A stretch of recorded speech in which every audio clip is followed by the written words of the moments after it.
Or maybe I'd take wings and fly away free, while Mama and Papa all nestled in bed with visions of liberty dancing in their heads, while Juneteenth will be here on the 19th of June.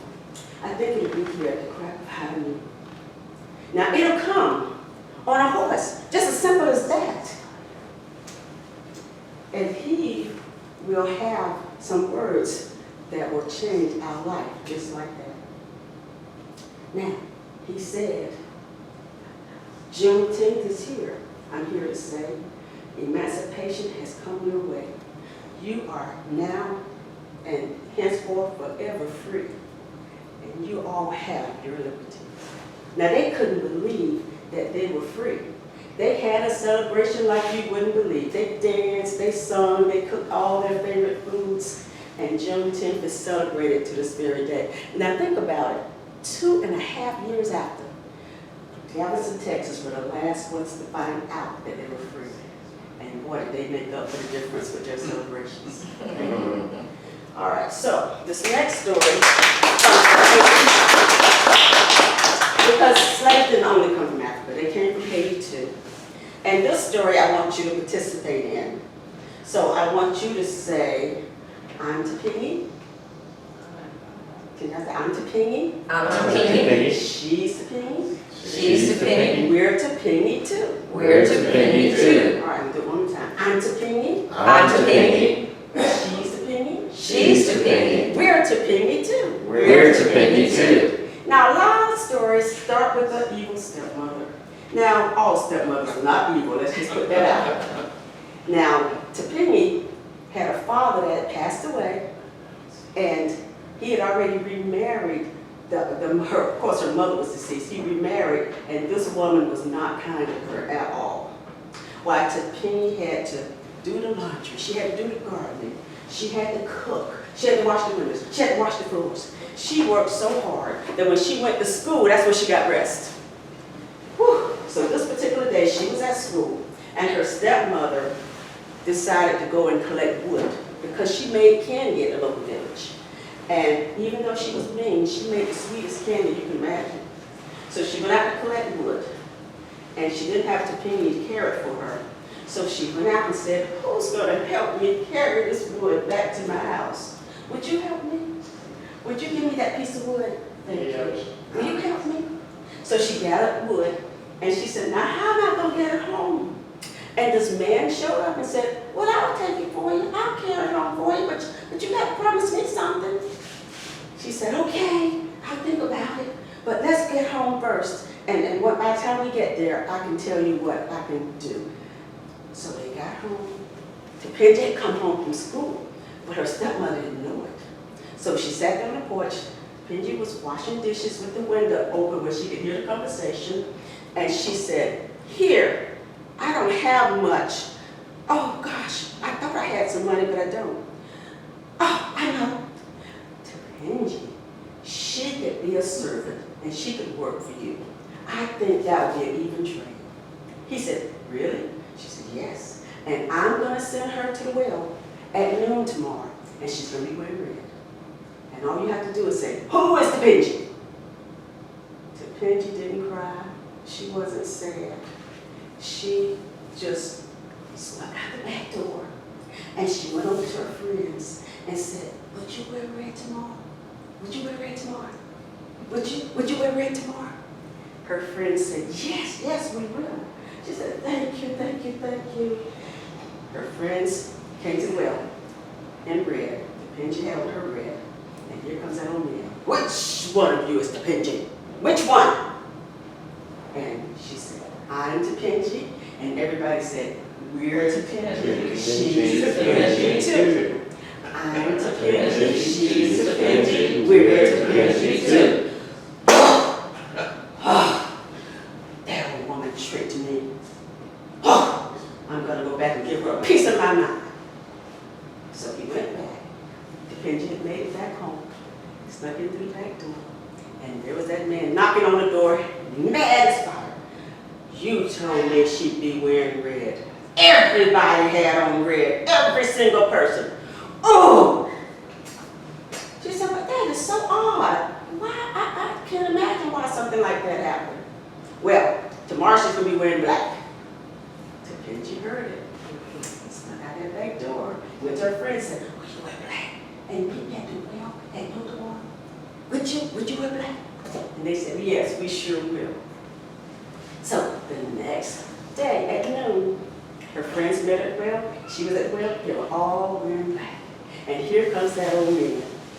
And he said, which one of you is Topinji? And they all said, I'm Topinji, she's Topinji, we're Topinji too. I'm Topinji, she's Topinji, we're Topinji too. Whoa! Oh, he was firing mad this time. Oh, he was so mad. He went to that old woman, and Topinji had made it back home to that back door. She was listening in, and he said, if you trick me one more time, just one more time, you're going to be my servant. Oh, well, Topinji only had 2 dresses. So she said, well, she's going to be wearing her red dress again tomorrow and meet at the well. Topinji snuck out again and told all her friends, would you mind wearing red one more time? Would you wear red again? Please wear red one more time. And all of her friends said, yes, yes, we will. So they went to the well the next day at noon. There was that old man. Which one of you is Topinji? And everybody said, I'm Topinji, she's Topinji, we're Topinji too. I'm Topinji, she's Topinji, we're Topinji too.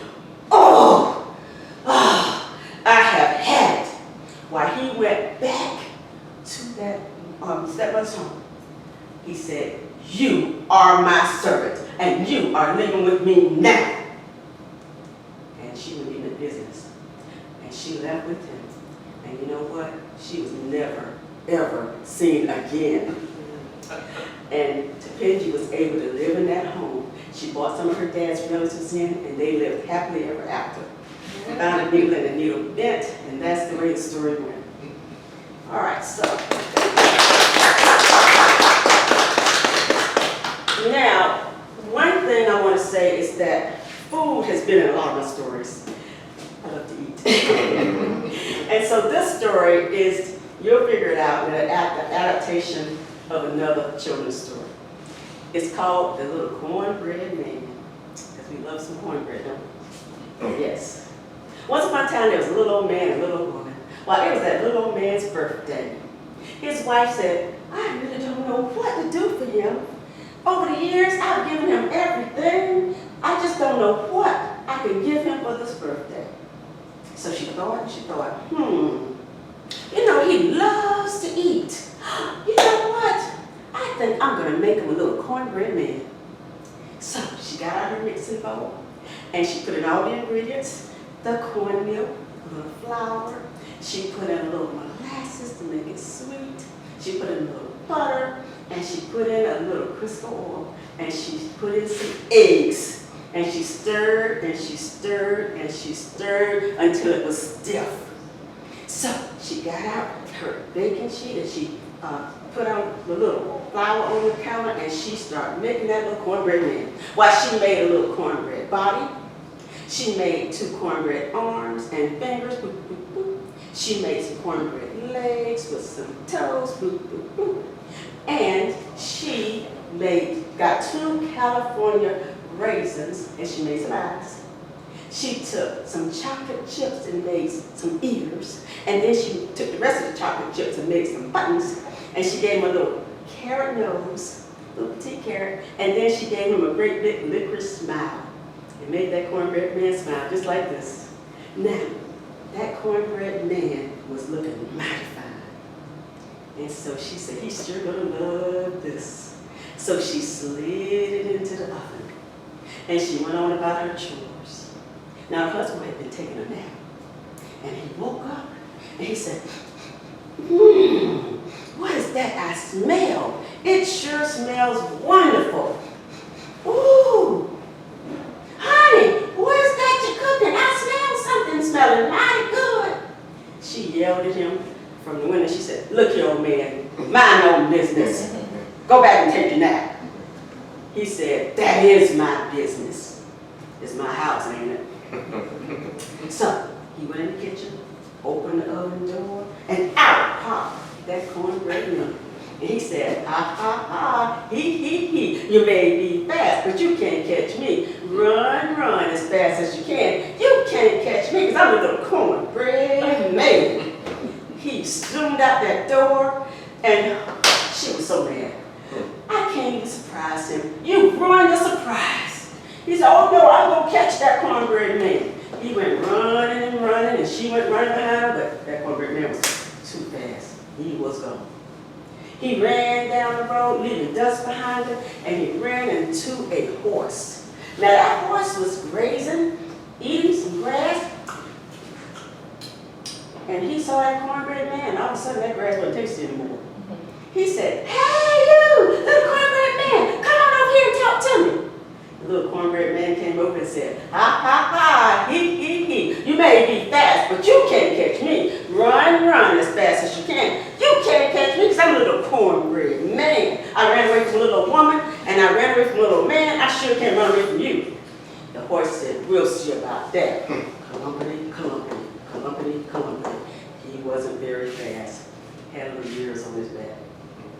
So this cornbread man was zooming down that road. Now, he ran into some unusual animals. He ran into an antelope. He ran into a lion. He ran into an elephant. And none of them could catch him.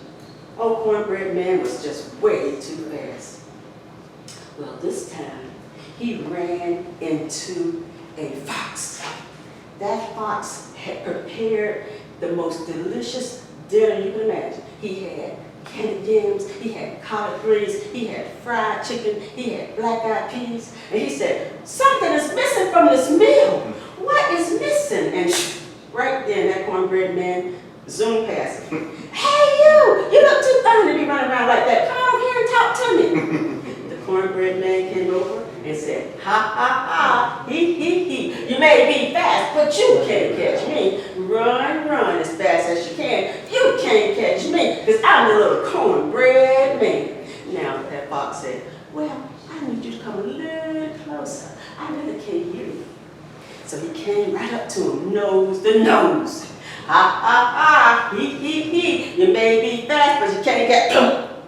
He yanked off one of his arms. And he dipped it in the collard greens, and he took a great big bite. He said,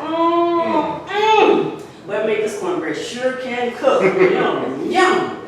Cornbread man was still singing. Run, run as fast as you can. You can't get cut. Pulled off the other. Dipped it in the black-eyed peas. Ooh, woo. This is some good eating. Here. Cornbread man still singing. Run, run as fast as you can. You can't get cut. This time he pulled off a leg. Why, he broke off that leg and took a piece of chicken and made a cornbread chicken sandwich, and he was chowing down. Cornbread man still singing. Run, run as fast as you can. You can't catch me. I'm coming. This time he pulled off the other leg. Ooh, cornbread man was still singing. No arms, no legs, but he was still singing. Run, run as fast as you can. You can't get cut. Why, this time he pulled off part of his torso, and he was eating and eating and eating, and the cornbread man was still singing. You can't catch me. Run, run as fast as you can. You can't catch me. I'm the This time he pulled his head, put that whole head in his mouth, and he was trying to unmouth. Cornbread man still singing in his mouth. And he swallowed him. And that's the end of the cornbread man. And you know, that fox didn't have to catch him. What did he use? He used his smarts. He used his knowledge to catch him. And that's the story of the little cornbread man. Right? I like to tell, I like to tell, rabbit tale.